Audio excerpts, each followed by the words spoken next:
আপনারা তো মৌমিতা দেবনাথের ডায়েরির ব্যাপারে অনেকেই শুনেছেন। কি এমন লেখা ছিল যা সিবিআই পড়ে একটু অবাক হয়েছিল? চলুন আজকের ভিডিওতে সেই তথ্যই জানা যাক আর কিছু অজানা কথাও শোনা যাক। অবশ্যই ভিডিওটি শেষ পর্যন্ত দেখতে থাকবেন, তাহলে আপনারাও কিছু জানতে পারবেন। মৌমিতা দেবনাথ তার পার্সোনাল ডায়েরিতে জানিয়েছিল আগামী দিনে স্বপ্ন পূরণের ইচ্ছার কথা, বাবা মাকে ভালো রাখার কথা, রোজকার ঘটনা লিখে রাখার অভ্যাস ছিল অভয়ার। 9 তারিখে রাতেও কিছু লিখেছিল অভয়া, আর লেখা ছিল কলকাতা ব্যারাকপুরের নার্সিংহোমের নাম, যেখানে মৌমিতা দেবনাথ চিকিৎসা করতে চেয়েছিল। নিজের পার্সোনাল চেম্বার খোলার ইচ্ছাও ডায়েরিতে সে জানিয়েছিল। মৌমিতা দেবনাথ চিকিৎসা বিজ্ঞানী মেডেল পাওয়ার আশাও করত, সেটাও সে ডায়েরিতে লিখে রেখেছিল।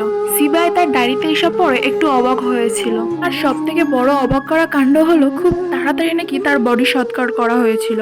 যেখানে নাকি সাধারণ বডি পোস্টমর্টম করার পর 3 দিন পর রিপোর্ট আসে, সেখানে নাকি 1.5 দিনের মাথায় মৌমিতা দেবনাথের পোস্টমর্টম রিপোর্ট আসে। রিপোর্টটা নাকি কোনো রকম করে যাতাভাবে বানিয়ে দিয়েছিল। আর বাড়িতে নিয়ে যাওয়ার পরে 10 মিনিট রেখেই বডি শ্মশানে নিয়ে চলে যায় সৎকার করার জন্য।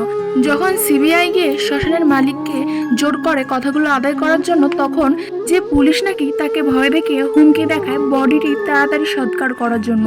আগে যে বডিগুলো ছিল, মানে আগে যে ডেড বডিগুলো লাইনে ছিল, তাদেরকে আগে দাহ না করে আগে নাকি মৌমিতা দেবনাথের বডি দাহ করা হয়েছিল।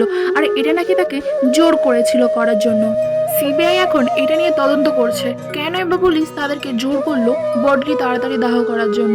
আর যেখানে পোস্টমর্টমে করতে 3 দিন লাগে, সেখানে কেনই বা 1.5 দিনের মাথায় ওর রিপোর্ট বেরিয়ে গেছিল।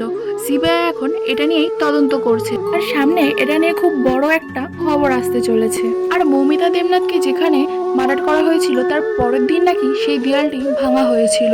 এখানে বলা হয় যে এই দেওয়ালটি ভাঙার জন্য ওপরতলা থেকে অনুমতি নেওয়া হয়েছিল, নাহলে গভর্নমেন্টের কোনো পার্ট ভাঙা বা কোনো কিছু ভেঙে ফেলা এত সহজ নয়। মৌমিতা দেবনাথের কলিগরা জানায় যে হসপিটালে সবাই তো একসাথে কেউ ঘুমায় না, হয়তো কেউ ঘুমায়, হয়তো কেউ জেগে থাকে, তো কেউ না কেউ তো তার আওয়াজ শুনতে পাবে। কিন্তু সেদিন নাকি কোনো আওয়াজই শোনা যায়নি। তাই এটাও সন্দেহ করা যেতে পারে যে সে যা খেয়েছিল সেই খাওয়ারে নাকি কিছু মেশানো ছিল, কারণ সে যখন টানা 36 ঘন্টা কাজ করে রেস্ট নিতে যায়, তখন সে অনলাইনে অর্ডার দিয়ে খাবার নিয়ে এসেছিল, আর 4 জন মিলে সেটা খেয়েছিল।